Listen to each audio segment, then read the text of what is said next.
ദേവലോകം നമ്മുടെ സ്വപ്നങ്ങളും പ്രതീക്ഷകളുമാണ്. അത് സുന്ദരമാണ്. ഭൂമി നമ്മുടെ വർത്തമാനകാല യാഥാർത്ഥ്യമാണ്. പാതാളമാകട്ടെ ഉപബോധ മനസ്സിൽ നാം ഒതുക്കി വച്ചിരിക്കുന്ന തിന്മകളാണ്. ഒപ്പം ചില മധുരമായ ഓർമ്മകളും. ഗുപ്തകാലം മുതൽക്കാണ് ഭാരതത്തിൽ ക്ഷേത്രങ്ങൾ നിർമ്മിക്കപ്പെട്ടു തുടങ്ങിയത് എന്ന് വേണം കരുതാൻ. കാരണം കാലപ്പഴക്കത്തിന്റെ അടിസ്ഥാനത്തിൽ ക്ഷേത്രങ്ങളെക്കുറിച്ച് പഠിക്കുമ്പോൾ ഏറ്റവും പ്രാചീനമായ ക്ഷേത്രം ഗുപ്തകാലത്ത് നിർമ്മിക്കപ്പെട്ടതാണ് എന്ന് കണ്ടെത്തിയിട്ടുണ്ട്. ഇനി ഇന്നത്തെ ദീപാരാധന കാഴ്ചയിലേക്ക് പോകാം.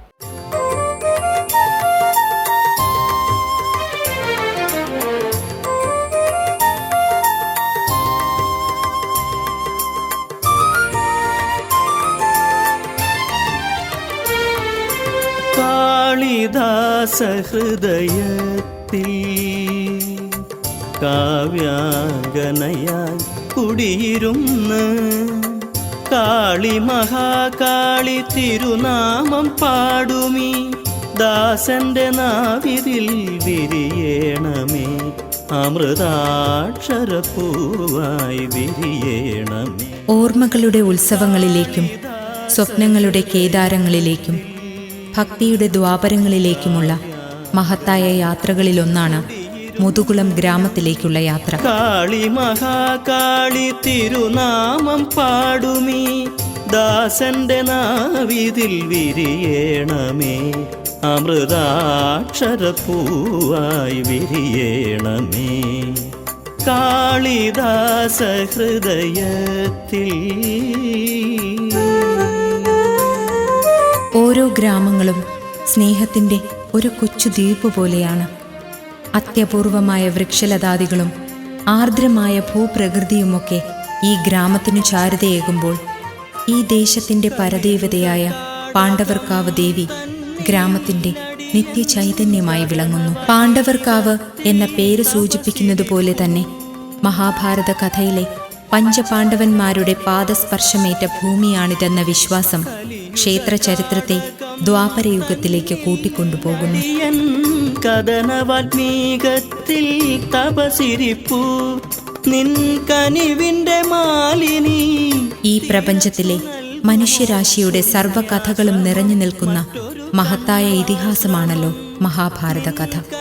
മാതൃപുത്ര പിതൃസ്നേഹവും ഗുരുശിഷ്യ ബന്ധവും മനുഷ്യനിലെ സർവ്വവികാര വിചാരങ്ങളെക്കുറിച്ചും യുദ്ധത്തിനെയും ശാന്തിയെയും മോക്ഷത്തിനെക്കുറിച്ചുമെന്ന് വേണ്ട ഇന്ന് ആധുനിക ലോകം അത്ഭുതത്തോടെ നോക്കിക്കാണുന്ന ദിവ്യഗ്രന്ഥമായ ഭഗവത്ഗീത പോലും രചിക്കപ്പെടുന്നത് മഹാഭാരത കഥയിൽ നിന്നാണ്.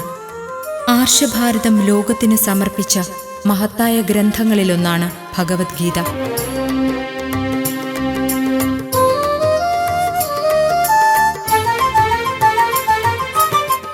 വേതാളകണ്ഠസ്ഥിതേ. കൗരവരുടെ പ്രധാന ഉപദേഷ്ടാവായിരുന്നല്ലോ കൗശലക്കാരനായ ശകുനി. ദുര്യോധനന്റെ ചിന്തകളിൽ വിഷം നിറയ്ക്കുകയും ഒടുവിൽ കുരുക്ഷേത്ര യുദ്ധത്തിലേക്ക് വരെ കാര്യങ്ങൾ എത്തിക്കുകയും ചെയ്തതിൽ പ്രധാനിയായ ശകുനി പാണ്ഡവരെ ഉന്മൂലനം ചെയ്യുന്നതിനായി നിരന്തര തന്ത്രങ്ങൾ ഒരുക്കിക്കൊണ്ടേയിരുന്നു. അനുഗ്രഹിക്കൂ രാജരാജേശ്വരി ദുർഗാ മഹാകാളി. ഒരിക്കൽ ശകുനിയുടെ തന്ത്രത്തിൽ കുടുങ്ങി പാണ്ഡവർ ചൂതുകളിക്കാൻ നിർബന്ധിതരാകുകയും ചൂതുകളിയിൽ പരാജയപ്പെടുകയും ചെയ്തതോടുകൂടി മുൻകൂറായി പറഞ്ഞുറപ്പിച്ച ഉടമ്പടി പ്രകാരം പാണ്ഡവർ വനവാസത്തിനും അജ്ഞാതവാസത്തിനും വിധിക്കപ്പെടുന്നു. ഈ വനവാസകാലത്ത് പാണ്ഡവർ ഭാരതത്തിന്റെ പല ഭാഗങ്ങളിലും വസിക്കുകയും അതുമായി ബന്ധപ്പെട്ട് നിരവധി ദേശങ്ങളിൽ പഞ്ചപാണ്ഡവരിൽ പലരുടെ പേരിലും പ്രതിഷ്ഠിക്കപ്പെട്ട ക്ഷേത്രങ്ങളും നിലനിൽക്കുന്നുവെന്നതാണ് സത്യം.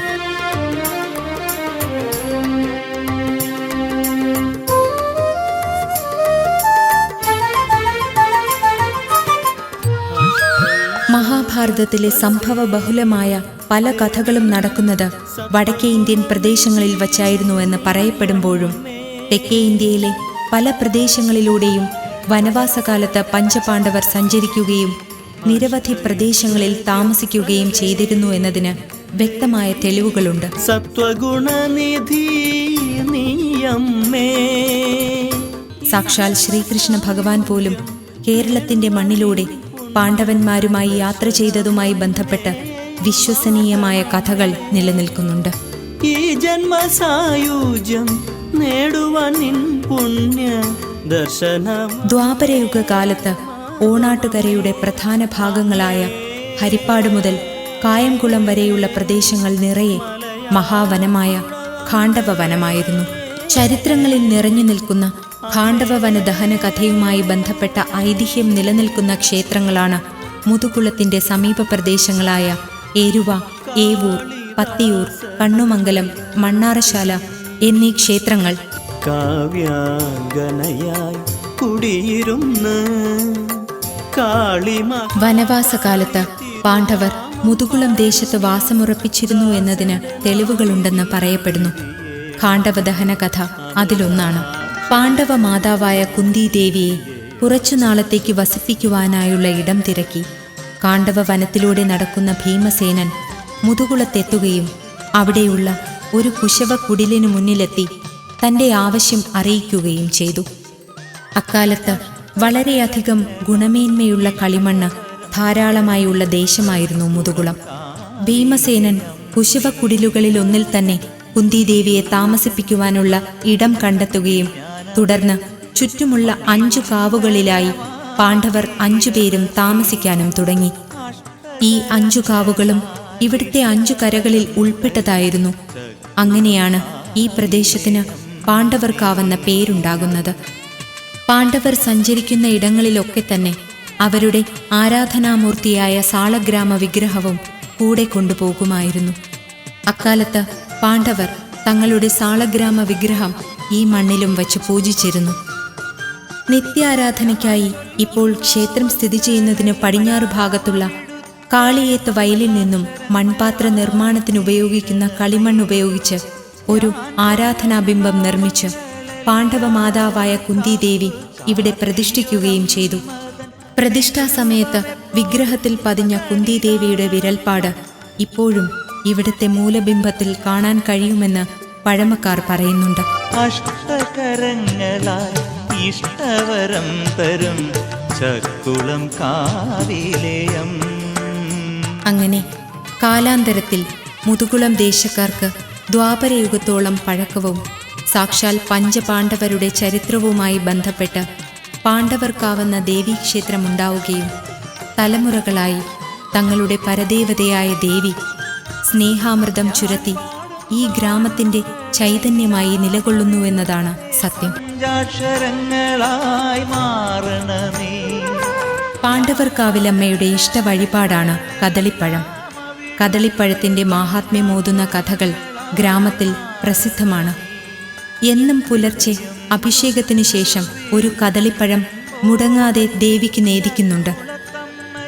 ദേവി പ്രതിഷ്ഠ നടത്തിയതിനു ശേഷം ആദ്യമായി നിവേദ്യമർപ്പിച്ചത് കദളിപ്പഴമാണ്. അതുകൊണ്ടാണ് കദളിപ്പഴം ഇവിടുത്തെ ഇഷ്ടവഴിപാടായി മാറിയത്. മഹാ ഐശ്വര്യദായിനിയായ പാർവതീദേവിയുടെ 8ാമത്തെ അവതാരമായ മഹാഗൗരിയാണ് ഇവിടുത്തെ പ്രതിഷ്ഠ.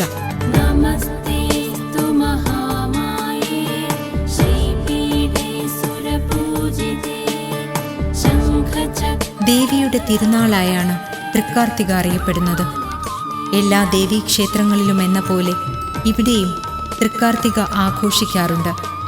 വൃശ്ചിക മാസത്തിലെ തൃക്കാർത്തിക കൂടാതെ ധനുമാസ കാർത്തികയ്ക്കും ഇവിടെ സവിശേഷതയുണ്ട്. ഇവിടെ പ്രതിഷ്ഠ നടത്തിയത് ധനുമാസത്തിലെ കാർത്തിക നക്ഷത്രത്തിലാണെന്നാണ് വിശ്വസിക്കപ്പെടുന്നത്. ഉത്സവ ദിവസങ്ങളിലെന്ന പോലെ ഈ ജന്മദിനത്തിലും വിശേഷാൽ പൂജകളും എഴുന്നള്ളത്തും നടത്താറുണ്ട്. വിശേഷ ദിവസങ്ങളിലും മലയാള മാസത്തിലെ ആദ്യത്തെ വെള്ളിയാഴ്ചയും അഖണ്ഡ നാമജപം ഇവിടെ നടക്കാറുണ്ട്. കൂടാതെ വിശേഷ ദിവസങ്ങളിലും മണ്ഡലമാസ സമയത്തും ഉത്സവ ദിനങ്ങളിലും വൈകിട്ട് ഭജന പാടുന്ന സംഘവും ഇവിടെയുണ്ട്.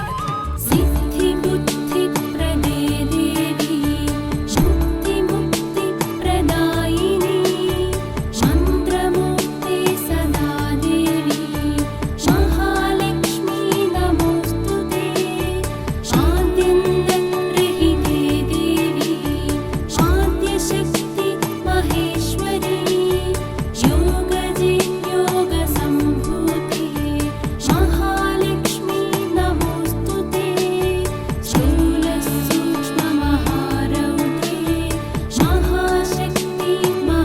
പ്രകൃതി അനുഗ്രഹിച്ച വിശാല ഭൂമിയിൽ ചുറ്റമ്പലവും നാലമ്പലവും ശ്രീകോവിലും ഉപദൈവങ്ങളും അടങ്ങുന്ന ക്ഷേത്ര സമുച്ചയം ഒരു ഗ്രാമത്തിൻ്റെ സർവവിശുദ്ധിയോടും കൂടി നിലനിൽക്കുന്നു. ദേവീ മന്ത്രം ഉരുവിട്ടുകൊണ്ടിരുന്ന ക്ഷേത്രാങ്കണത്തിലെ മരങ്ങളുടെ നിശബ്ദതയിലേക്ക് പ്രദോഷ പൂജയുടെ നാദങ്ങൾ നിറയുമ്പോൾ ദേവിയുടെ തിരുസന്നിധിയിലെത്തി പുണ്യദർശനം നേടുവാനായി ഭക്തജനങ്ങൾ പ്രദക്ഷിണ വഴികളിൽ നിറഞ്ഞു.